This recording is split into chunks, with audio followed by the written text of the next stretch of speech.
Mis padres me echaron el día de mi 31 cumpleaños, después de que pagué su deuda de $24.000.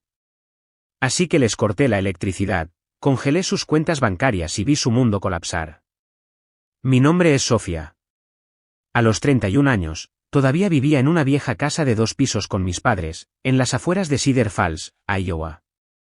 Para los de afuera, parecía que yo era dependiente, para mis padres, era una obligación no pagada. Irónicamente, yo era la única en la casa con un trabajo estable.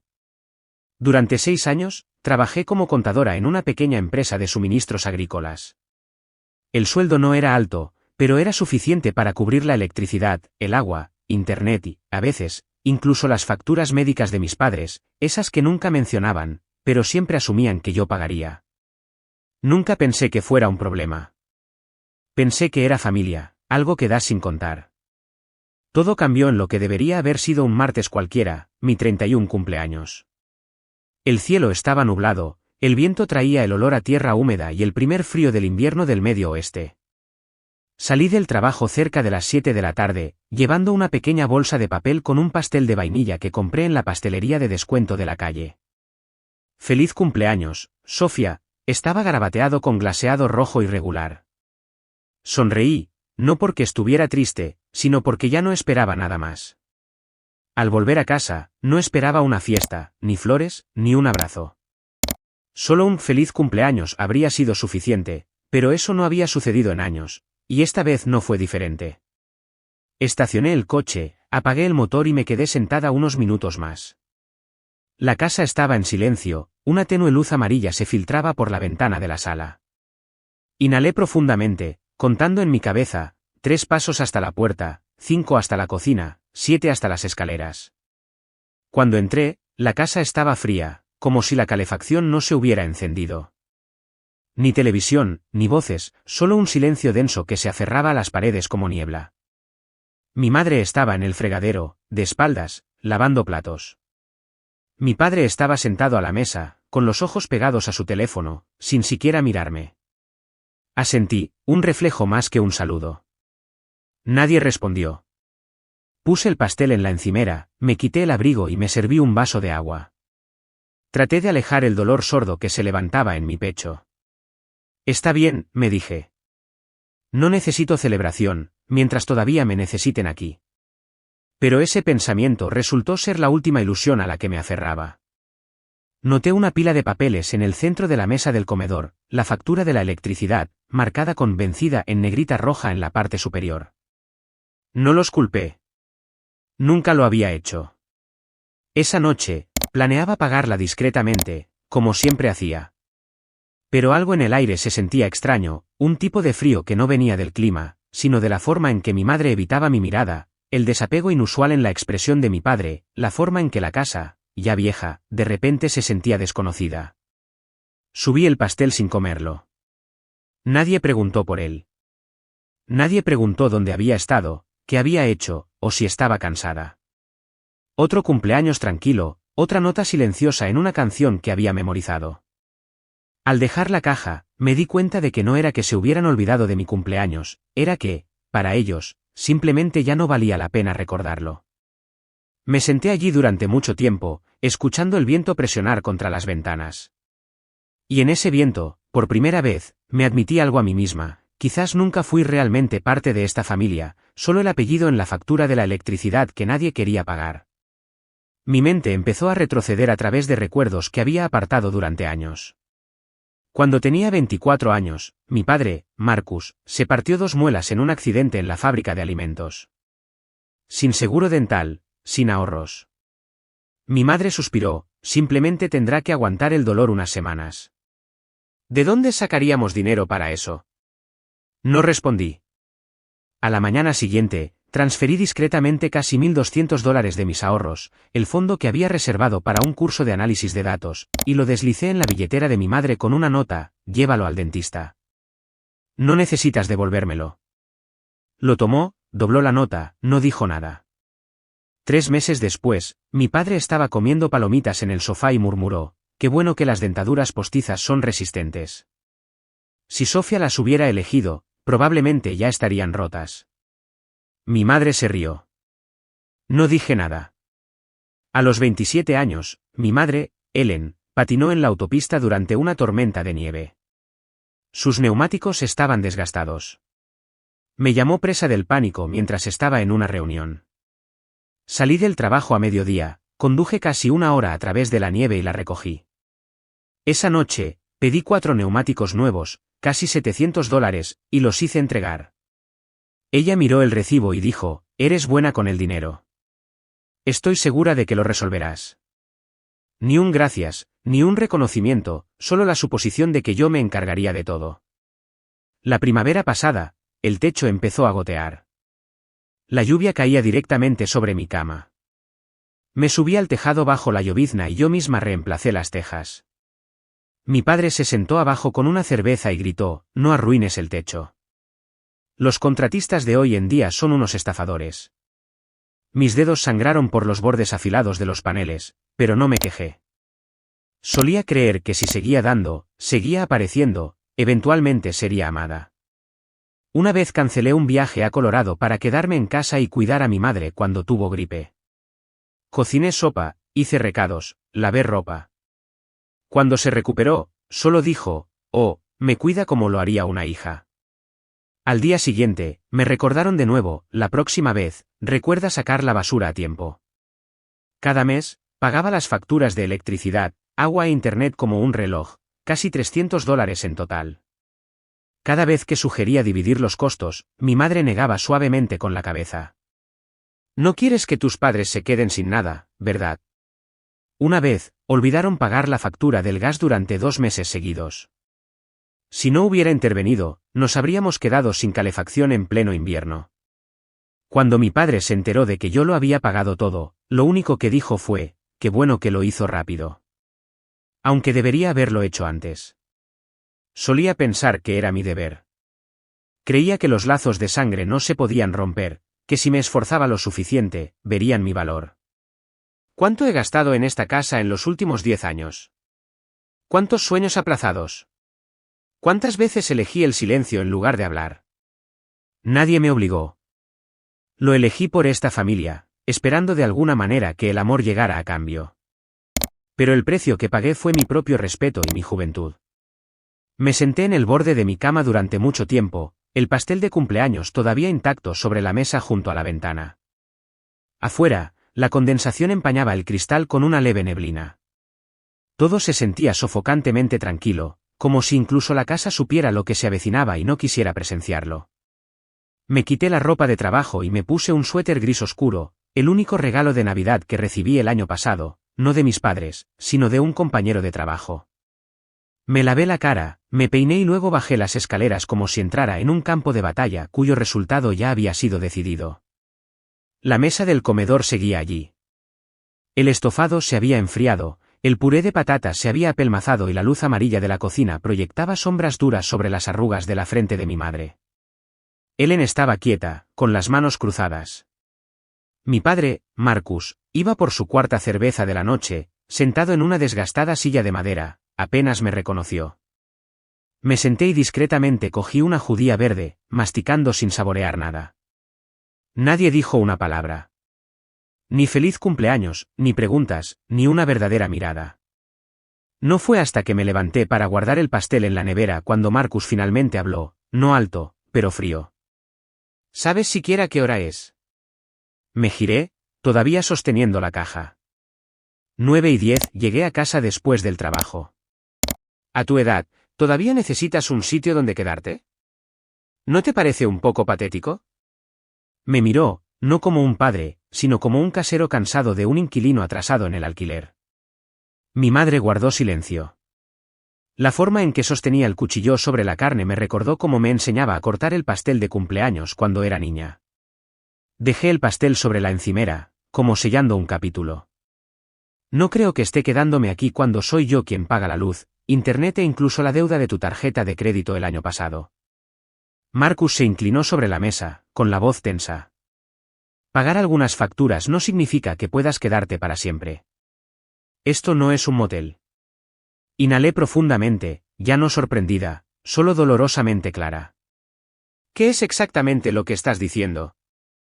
Se cruzó de brazos y se recostó en su silla, como si hubiera estado esperando esa pregunta.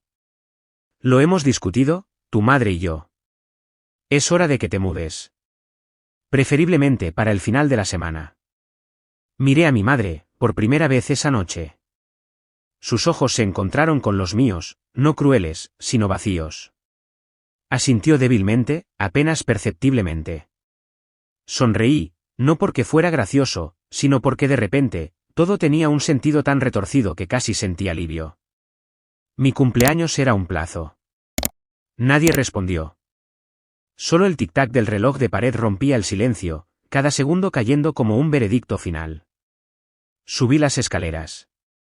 Cada paso resonaba más fuerte que las palabras que se habían dicho. Cada crujido en el suelo de madera contaba el momento en que ya no pertenecería aquí. De vuelta en mi habitación, el suave resplandor de la lámpara de mi escritorio caía sobre el pastel de cumpleaños, todavía sentado tranquilamente. El glaseado se había ablandado y las letras rojas se habían borrado, como si incluso ellas estuvieran listas para irse. Lo miré fijamente, sin desearlo, sin admirarlo, solo sintiéndome vacía. Igual que yo. Estaba a punto de abrir mi portátil para terminar la hoja de presupuesto mensual de la empresa, una distracción para no sentir nada, cuando hubo un repentino golpe. 3 golpes firmes. Antes de que pudiera responder, mi padre abrió la puerta. Nunca llamaba. El golpe era solo una señal, un recordatorio de que él seguía teniendo el control. Baja un minuto, dijo rápidamente, sin mirarme a los ojos. Me levanté, cautelosa. ¿Por qué ahora? Abajo, mi madre ya estaba sentada a la mesa. Ni fiesta, ni globos, solo una pila de sobres y una bolsa de lona vacía colocada en la silla a su lado. Los miré a ellos, luego a la bolsa. ¿Qué es esto? Mi padre se apoyó en la pared, con los brazos cruzados, con la voz seca. Creemos que es hora de que te cuides sola. Me di la vuelta, pero antes de salir de la sala, me detuve. Gracias por criarme. Pero deben saber que yo era la que mantenía este lugar unido. Volví a mi habitación y cerré la puerta suavemente. Sin gritos, sin lágrimas. En mi mano había una foto de ese pequeño y torcido pastel de cumpleaños, lo único que siquiera reconoció mi cumpleaños ese día. La clavé en la pared encima de mi escritorio, no para recordar el dolor, sino para recordarme a mí misma. A veces, el día que te empujan fuera del nido es también el día que aprendes a volar. Solía pensar que irse significaba mudarse físicamente, pero para mí, comenzó con unos cuantos clics de ratón. La noche después de ese cumpleaños, después de que la casa se hubiera oscurecido, me senté en mi escritorio, abrí mi portátil e inicié sesión en cada cuenta de servicio que todavía estaba a mi nombre. Empecé con la factura de la electricidad. Todavía figuraba como pagadora principal. Durante 3 años, tuve el pago automático configurado para sacar de mi tarjeta el 3 de cada mes. Cancelado. Apareció una confirmación, pago automático deshabilitado. Luego vino el agua, luego el gas, luego el cable, luego internet. Cada acción se sentía como desatar un hilo que me había envuelto, pensando que estaba protegiendo a mi familia. Pensé que lo había oído mal. ¿Te refieres a mudarme? Mi madre no respondió. Solo se quedó mirando su taza de té, como si pudiera ofrecerle una salida. Tienes 31 años, Sofía.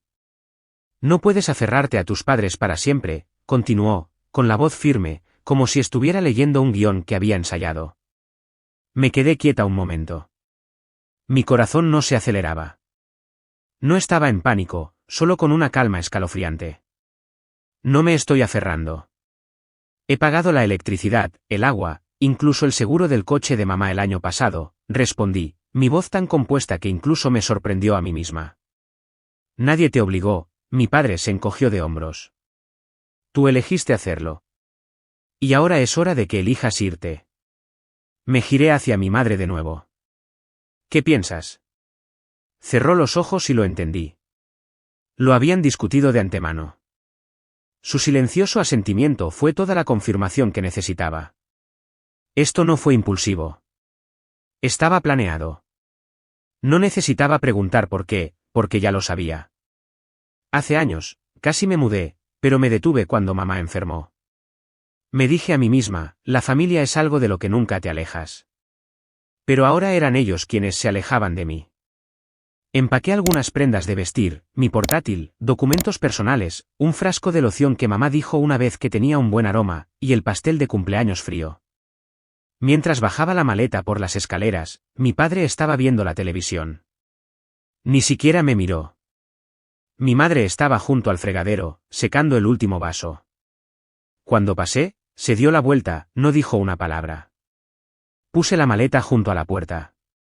Me iré en los próximos días. No me voy esta noche. Nadie objetó. Luego vino el seguro del coche.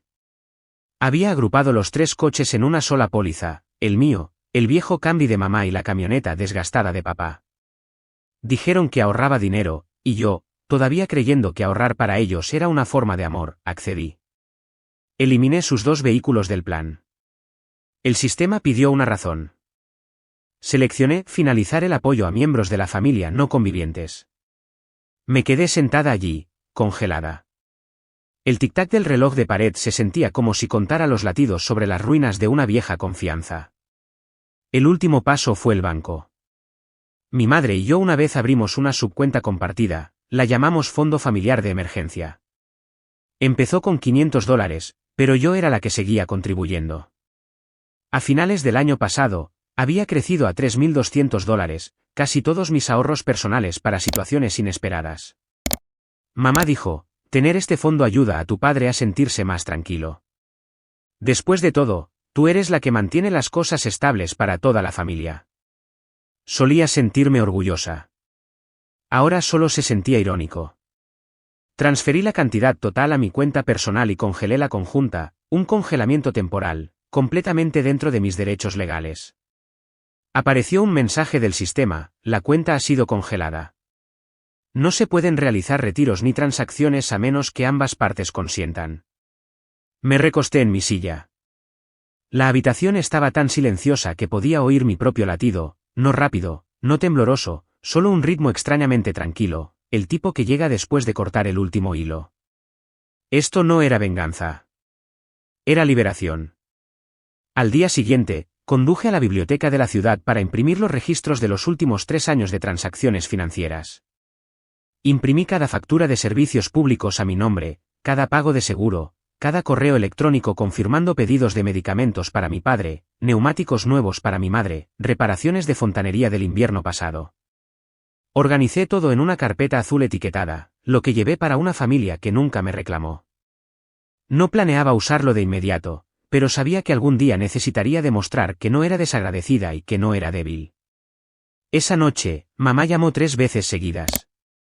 No respondí. El primer mensaje de texto llegó a las 9:07 de la noche, cariño, no puedo iniciar sesión en el banco. ¿Pasa algo? Dejé el teléfono sin responder. Luego, un mensaje de texto de papá a las 9:24, no hay wifi. Llama al proveedor. Sonreí en silencio. A las 10:16, un último mensaje de mamá, Sofía, ¿qué hiciste? Cerré mi portátil, deslicé la unidad externa en mi bolso y me levanté para echar un último vistazo a la habitación. Junto a mi maleta medio hecha estaba el pastel de cumpleaños de antes, ahora endurecido como una costra sobre todo lo que una vez había tragado entero. Sabía que no lo entenderían, al menos no de inmediato. Pensarían que estaba exagerando. Me llamarían egoísta. Pero quizás por primera vez en mi vida, no sentí la necesidad de explicar, porque ya no necesitaba ser entendida. Solo necesitaba ser libre. Me desperté a la mañana siguiente con la luz del sol filtrándose a través de las cortinas, más suave y tranquila que cualquier día anterior.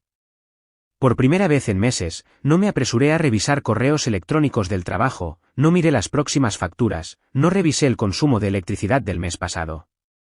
Lo primero que hice fue prepararme una taza de café, no la mezcla barata que solía preparar para todos, sino el tueste ligero que compré hace 3 meses, para después. Hoy era el momento que nunca vieron venir. Mi teléfono vibró una vez, luego otra, y otra. Mamá, luego papá, luego mamá una vez más.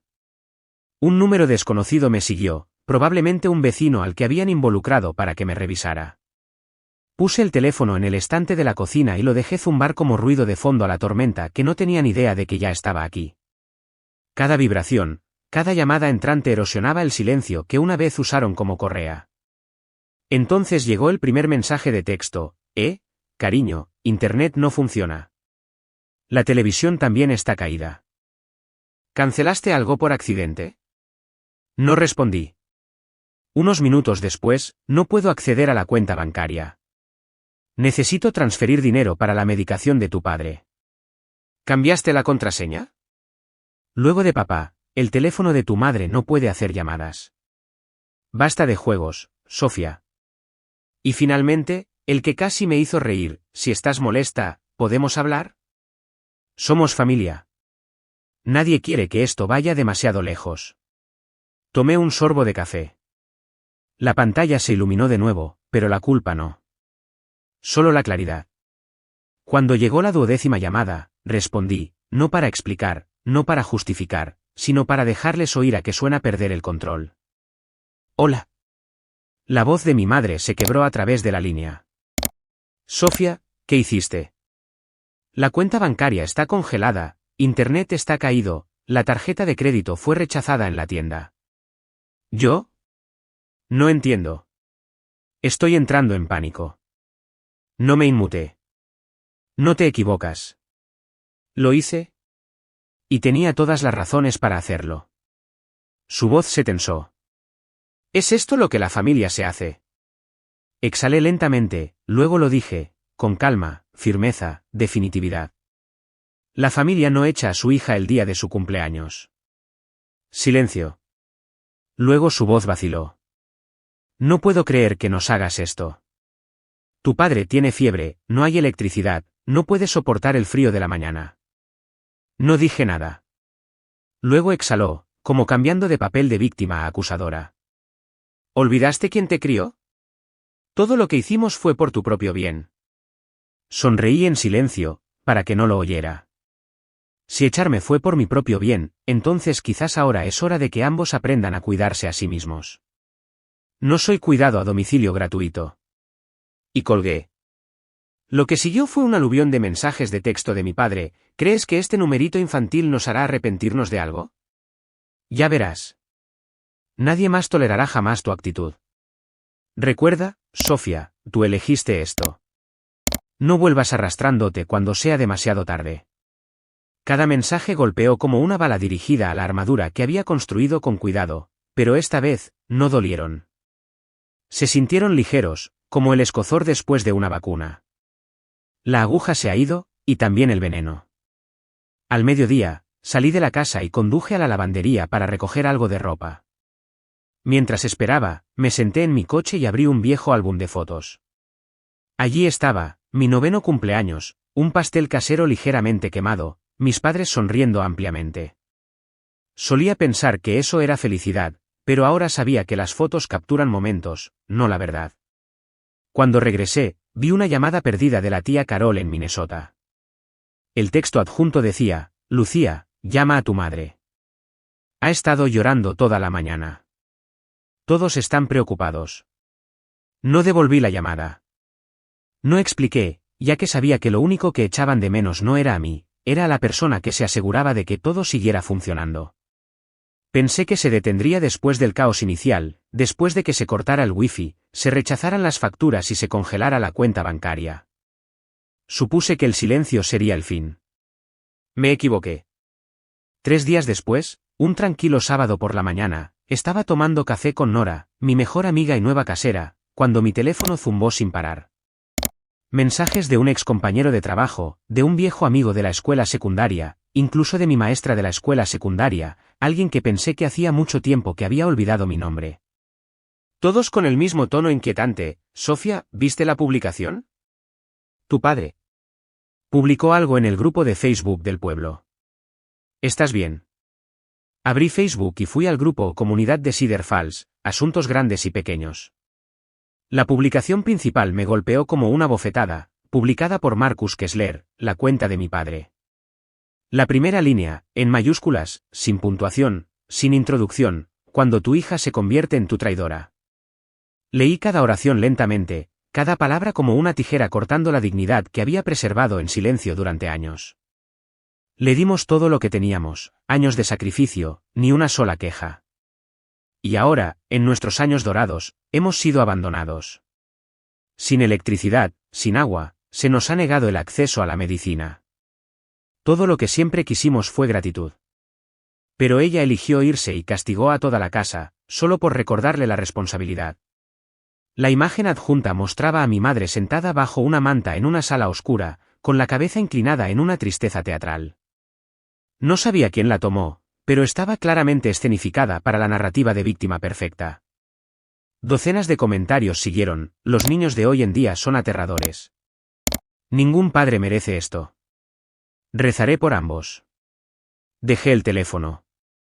Mi corazón latía, con calma, extrañamente así. Nora me miró y preguntó suavemente: ¿qué vas a hacer?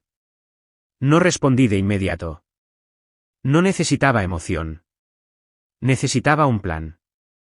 Esa noche, saqué la carpeta azul que había compilado el día que corté los lazos financieros. La reorganicé, numeré cada documento: electricidad, agua, gas, internet, seguro. Adjunté capturas de pantalla de mis transferencias bancarias, historial de pagos de mi aplicación bancaria y correos electrónicos titulados «Confirmación de pago para la cuenta Marcus Kessler». También encontré viejos mensajes de texto: mamá pidiéndome que adelantara dinero para reparar el techo después de la tormenta de otoño, papá pidiendo ayuda para pagar el seguro del coche después de pasar la fecha límite. Todo guardado. Nunca borré nada. Imprimí una copia de la publicación difamatoria de Facebook, resaltando cada afirmación falsa con tinta roja.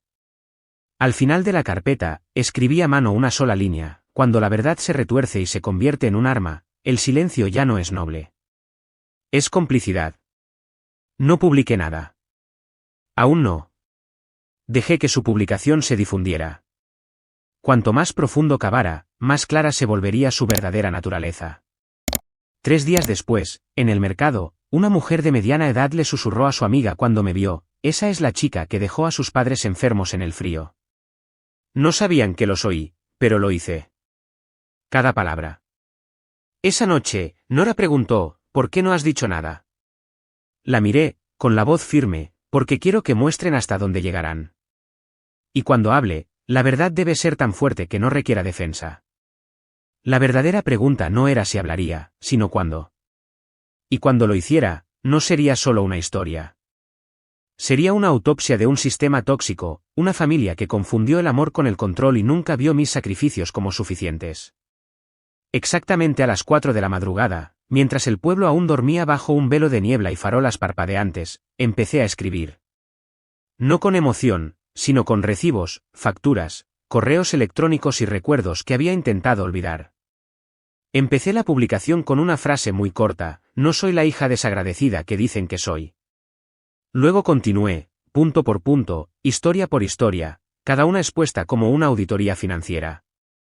Febrero de 2022, pagué $384.20 por la factura de la electricidad durante el mes más frío del invierno después de que mis padres se olvidaran de pagar por tercera vez. Julio de 2021, gasté $679 en neumáticos nuevos para mi madre después de que se quedó varada en la autopista. También cubrí el coste de la grúa ese día, $113. Cuando el tejado goteó en 2020, compré materiales, me subí y lo reparé yo misma durante 2 días lluviosos mientras mi padre veía béisbol bajo la zona seca que acababa de arreglar. Y durante los últimos 3 años, cada factura, internet, cable, seguro del coche, estaba a mi nombre. Nunca preguntaron si podía pagarlo, solo si ya lo había pagado. No pedía lástima. Simplemente exponía hechos, los que yo había sido la única en mantener durante demasiado tiempo. Adjunté fotos de las facturas, capturas de pantalla de los correos electrónicos de confirmación de pago del banco, incluso una foto mía parcheando el tejado bajo la lluvia, tomada por nuestro vecino, el señor Walter, mientras paseaba a su perro el año pasado. Terminé la publicación con un párrafo corto, como un desgarro final a través de la máscara que mis padres habían elaborado cuidadosamente. No estoy enfadada porque me echaran. Me duele que olvidaran que yo fui la que mantuvo esa casa en pie durante casi una década. Si ellos eligen las mentiras para obtener simpatía, entonces yo elijo la verdad para obtener libertad. La publicación se publicó exactamente a las 4:37 de la madrugada en el mismo grupo de Facebook de la comunidad donde mi padre intentó pintarme como la villana. No la compartí. No envié mensajes directos a nadie. La dejé ahí, un testimonio sin abogado. Al mediodía, la publicación tenía más de 120 compartidos. El primer comentario me apretó la garganta: aquí el señor Walter. Yo tomé la foto de ella en el tejado el año pasado. Recuerdo que trabajó toda la tarde bajo la lluvia. Sus padres se quedaron dentro sin revisar ni una sola vez.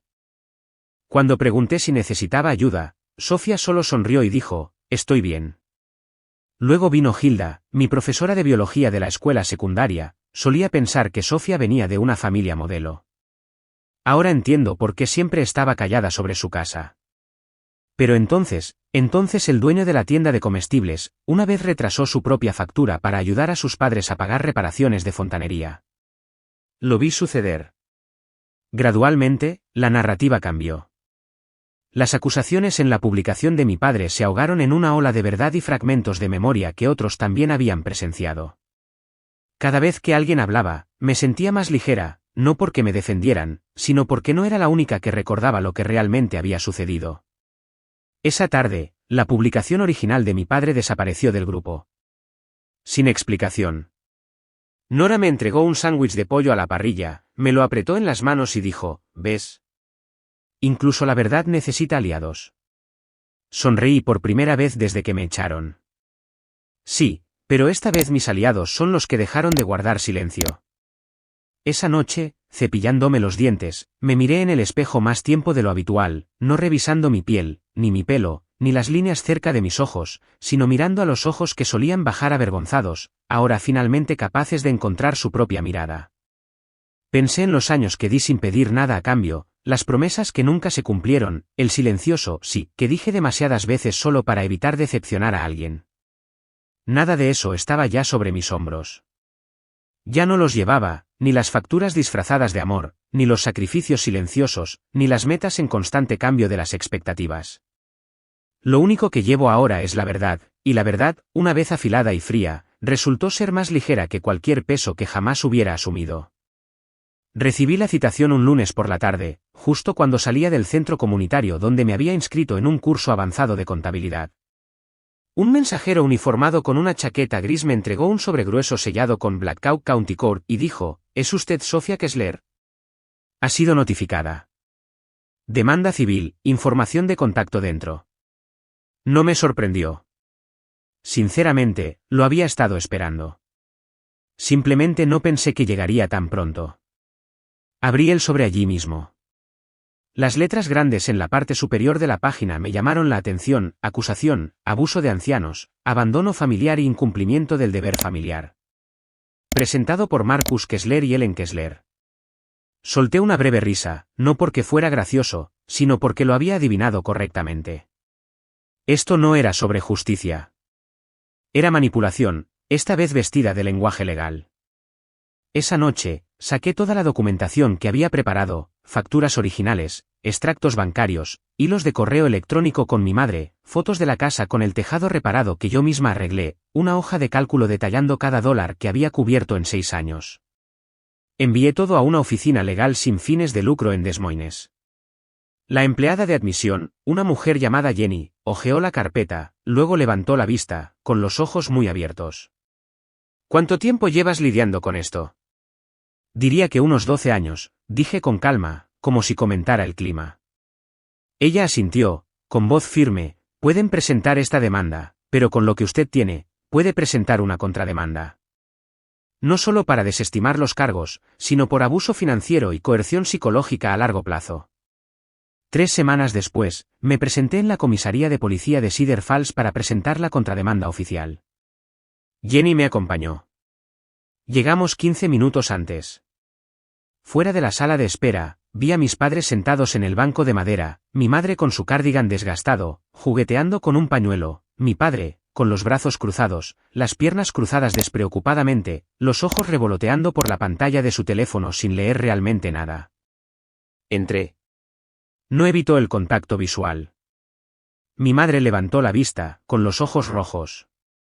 No supe decir si era por llorar o por furia.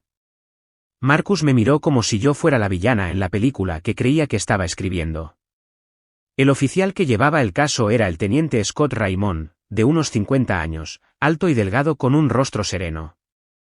Se sentó detrás de su escritorio, hojeando las carpetas de ambos lados. Sus ojos se detuvieron más tiempo en la mía.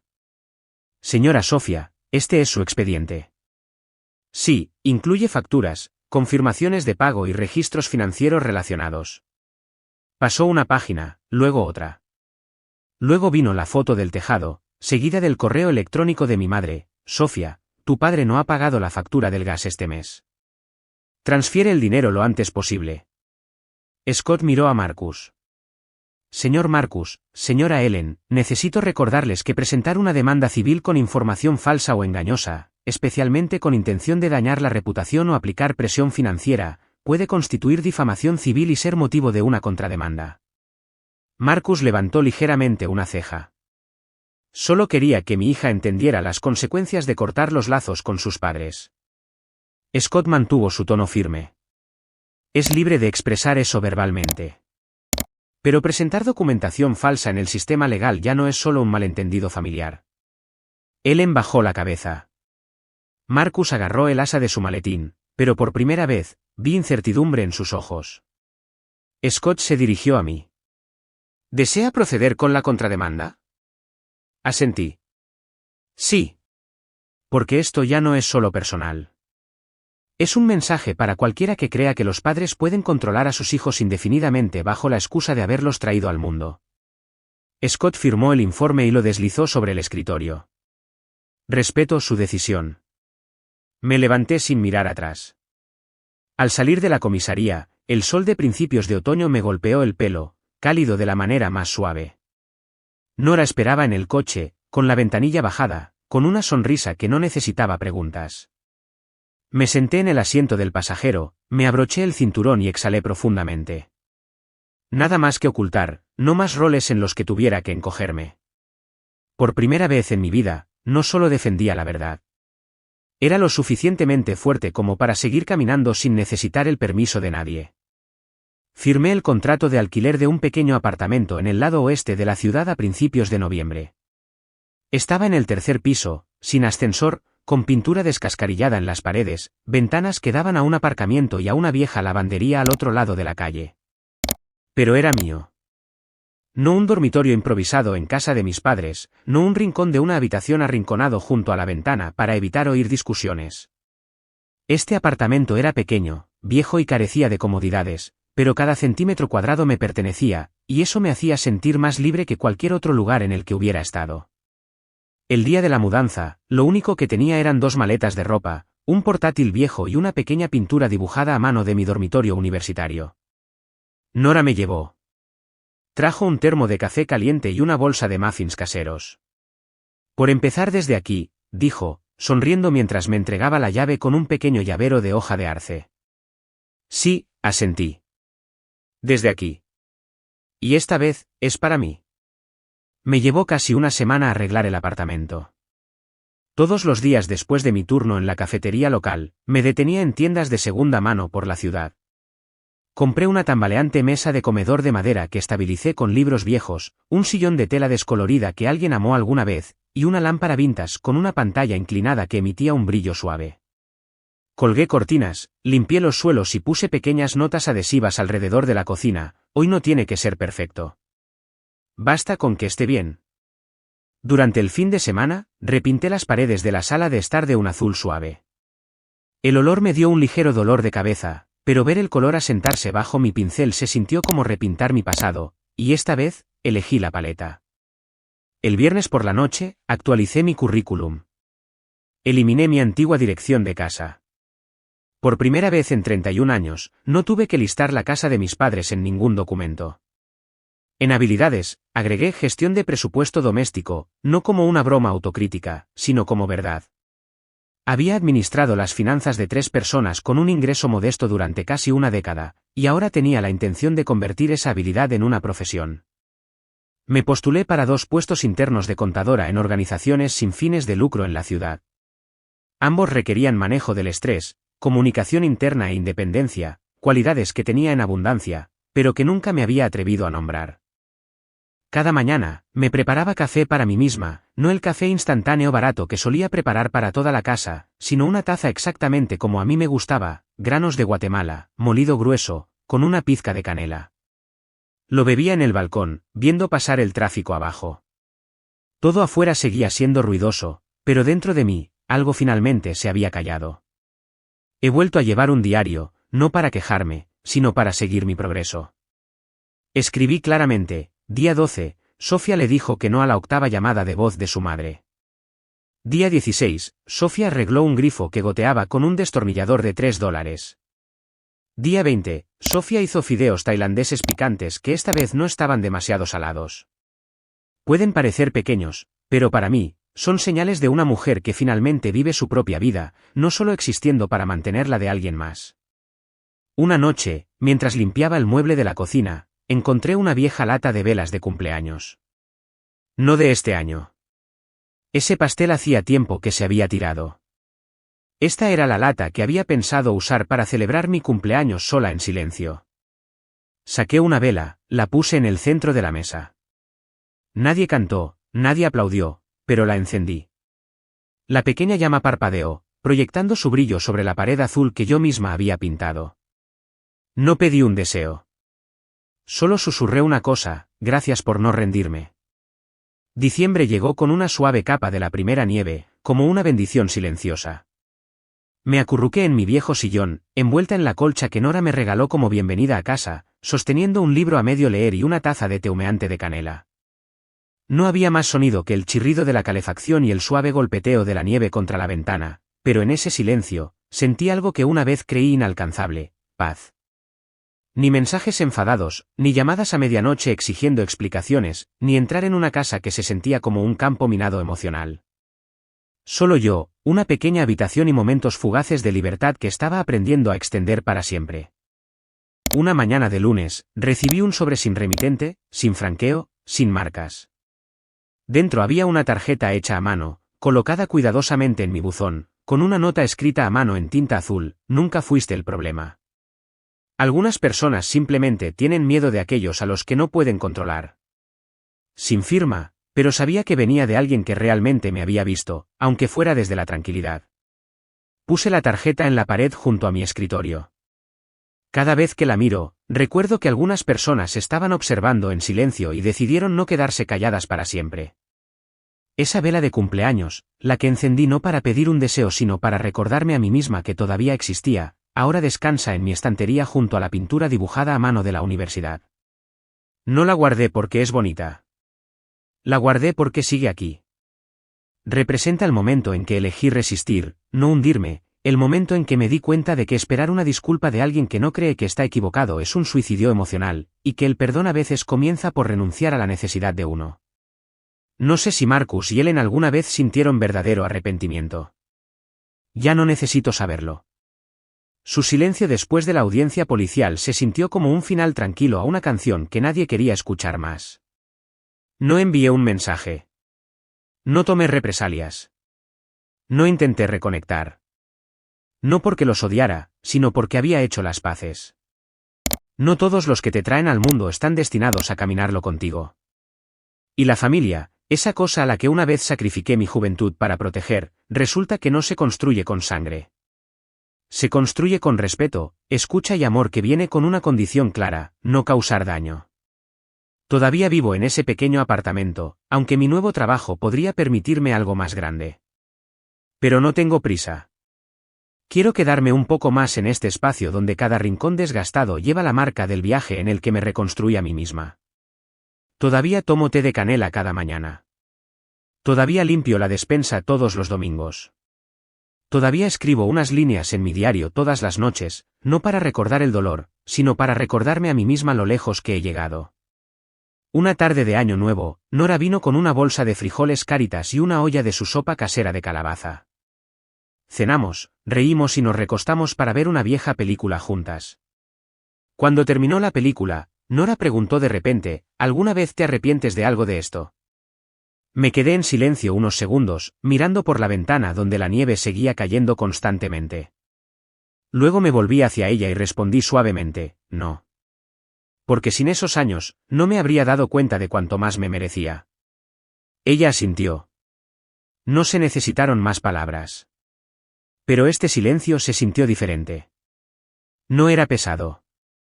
Era un punto final suave, cerrando la última oración de un largo capítulo, y la apertura tranquila a todo lo que venía. No soy la hija que abandonó a su familia.